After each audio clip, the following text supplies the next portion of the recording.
Hey everybody, Scott Mayboy, your financial Sherpa. Sorry about that. Hope you all having a great day. It's beautiful out here on the beach. Figured I'd make a quick video while I'm taking the morning stroll. Wanted to just point out an article I posted, I think it was on Monday, called, it was about paying off your mortgage. Should you pay off your mortgage? And if I remember, it was from Forbes.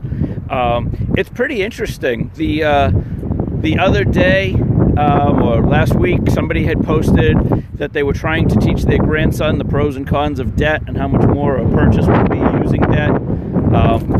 I weighed in, and there was a friend of my friend who weighed in and basically kind of pointedly accused me of being on the side of the lenders.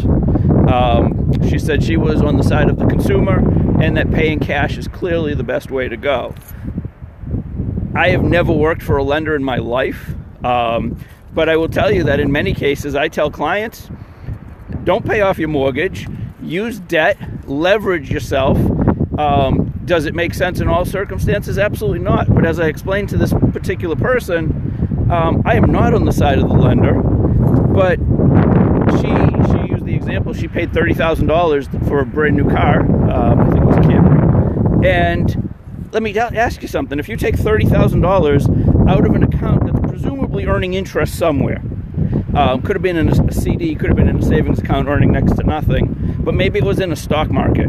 Maybe you were doing pretty well with it. When you take that money out, it will never earn interest for you again. So you take your $30,000 that let's say is averaging 7%. You buy a $30,000 car.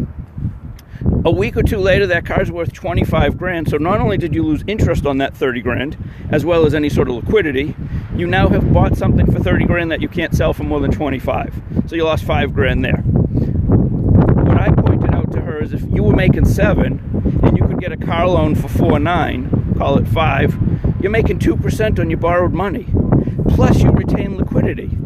Plus, just from being in the business, if something happens to that car, you're not out the cash, because guess what? The insurance company is going to be a pain in the ass about it. So is debt always bad? Not necessarily. You got to use it properly. But, I'm working with a client now who recently refied from a 30 to a 15. He's now cash poor. He's in a real crunch, liquidity-wise or cash flow-wise, because he's trying to pay off the house or refinance for 15 years. He'd still like to pay off the house in 15 years, and he certainly can. There's nothing that says you can't prepay your mortgage.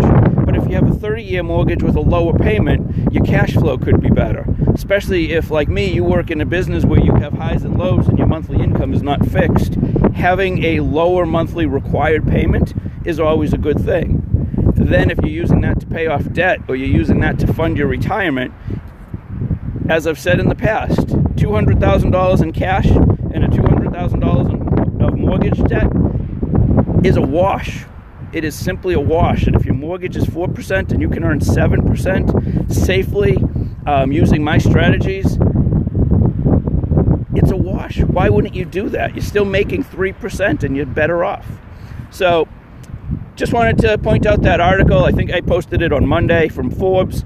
It's a great article. Debt is not bad. Not every time you take out a loan, it's a bad thing. You weigh the pros and cons. But to blanket, as this person said, to blanketly say that cash is king, you pay cash for big assets, is ludicrous. And if that's the way you're going to teach grandchildren, in the case of that post, what are you teaching them? You're not teaching them money skills. You're teaching them, empty your savings account, buy an asset. Doesn't work. You'll never get ahead that way. I can show it to you on paper. But debt and cash both have a cost, and that cost is interest. Have a great day, everybody. My arm's getting tired. Hope you have a good one. Talk to you soon.